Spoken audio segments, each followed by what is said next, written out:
Hey friends, this was such a nice request by someone who asked what was my involvement in passing the 50-50 parent time statute.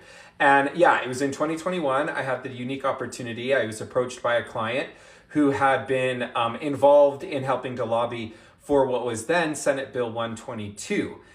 Senator Andreg had first penned it, and it was a presumptive of 50-50 in the state, meaning that if you were getting a divorce, we would think, just like we have a presumptive for joint legal custody in the state, this was to be a presumptive for joint 50-50 physical custody in the state. There's legal custody and physical custody, two different things, and I'll probably have to do a video explaining the differences there. So I got involved. I went down to the Capitol building here and testified at the Senate Judiciary Committee on this bill.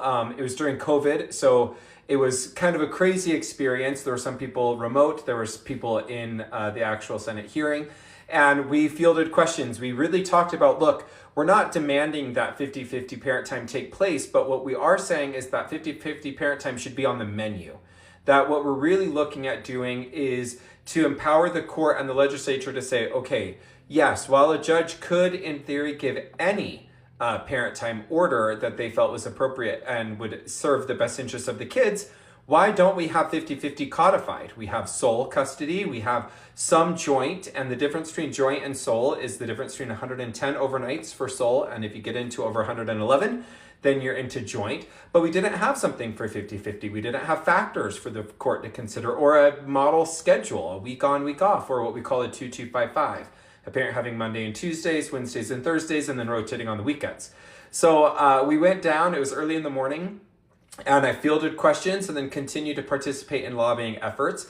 Senator Andreg had first done the bill, and then often in legislative process, there was an amendment, then the other amendment, then a counter amendment, and it kind of kept getting volleyed back and forth. And Senators Andreg and Weiler were sort of the two juggernauts, and they were going at it.